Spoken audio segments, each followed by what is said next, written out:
শুনছো, বিয়ের দিনক্ষণ তো ঠিক, এখন কিভাবে কি করবা সেটা চিন্তা করছো? হ্যাঁ, চিন্তা তো আছে। আমার পক্ষে যতটুকু সম্ভব সেটা করবো, তার বেশি তো আর করতে হবে। এটা কেমন কথা বললা? মেয়ের বিয়ে দিতে গেলে কিছু না কিছু তো দিতেই হবে, আর তুমি কিভাবে কি দিবা সেটা কি চিন্তা করছো? এইটা কেমন কথা বলবা? তুমি আমার সুবিধা অসুবিধা বুঝবে না? হ্যাঁ, বললাম তো আমার পক্ষে যতটুকু সম্ভব সেটা আমি দিব, সেটা করবো। আর যেটা সাধ্যের মধ্যে নাই সেটা তো আর করতে পারবো না। করতে পারবা না মানে বলো, করতে পারবা না মানে কি? আপুর বেলা তো ঠিকই পারছিলা। আপুর বেলায় বিয়ের সময় একদম স্বর্ণ গয়না দিয়ে সাজে গুজে তারপর পাঠাইছিল। আমার বেলা বঞ্চিত করবা কেন আমাকে? বড় আপু তোমার মেয়ে, আমি তোমার মেয়ে না? নাকি তোমার অমতে সুমনের সাথে আমার বিয়ে ঠিক হয়েছে বলে তুই এখন দিতে চাইতেছো না? এইটা কি বলিস রে মা? ঠিকই তো বলতেছি আব্বা। জ্ঞান হবার পর থেকে তোমার ভালো সময়টা দেখা সৌভাগ্য তো আমার হয় নাই। সব সময় আমি দেখছি আমার ক্ষেত্রে তোমার যত সব সমস্যা শুরু হয়ে যায়। নতুন বই চাইছি, বলছে আপু পুরান বই দিয়ে পড়।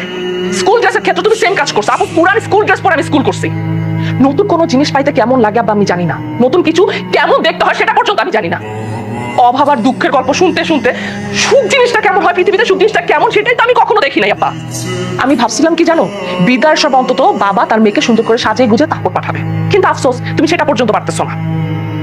বাবা তোমার না সামর্থ্য না থাকলে আমার বিয়েটা দিও না, বিয়ের কোনো দরকার নাই। কন্যা দায়গ্রস্ত বাবার মেয়েদের এমনিতেও বিয়ে করা উচিত না মা, তাদেরকে না করে তো আমি বিয়ে করবো না। এইটা কি বলিস রে মা?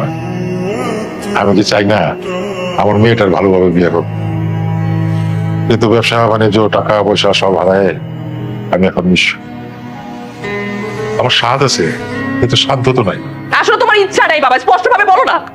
আমার আসলে কপালটাই খারাপ, এই পরিবারে জন্ম নেওয়াটা আমার সবচেয়ে বড় পাপ হয়ে গেছে।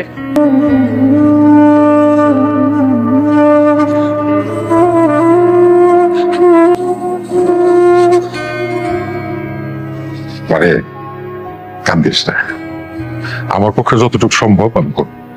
আমি এত কথা বুঝি না বা, তুমি বড় আপুকে যা যা দিছো আমাকে তোমার তাই দেওয়া লাগবে।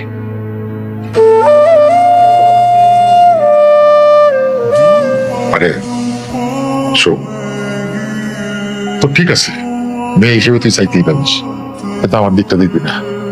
তোর বরাবর যখন বিয়ে হয় তখন আমার ব্যবসা বাণিজ্য ছিল, আমার গাড়ি ছিল, বাড়ি ছিল, সবই ছিল। আজকে সবকিছু হারাই আমি নিঃস্ব।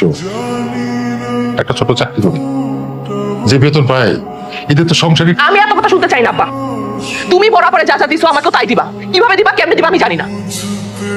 আর হ্যাঁ, বড় পর দুলাভাই বলছিল আমার বিয়ের সময় নাকি একটা টেলিভিশন একটা ফ্রিজ দিবে, ওদেরকে মনে করাই দিও।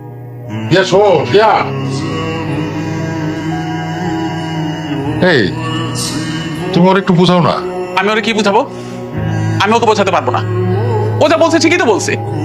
তোমার বড় মেয়ের বিয়ের বেলাতে তুমি সবকিছু গুছায় গাছায় দিতে পারছো, আর ছোট মেয়ের বেলায় অসুবিধা কেন? গ্রামের বাড়িটা কি জন্য পড়ে আছে? ওখানে কে যায় কে থাকে? আমরা চাই না আমরা থাকি? থাকে তো তোমার ভাইরা, ভোগ করে তোমার ভাইরা। যাও ওই গ্রামের বাড়িটা বিক্রি করে দিয়ে টাকা জোগাড় করে নিয়ে আসো।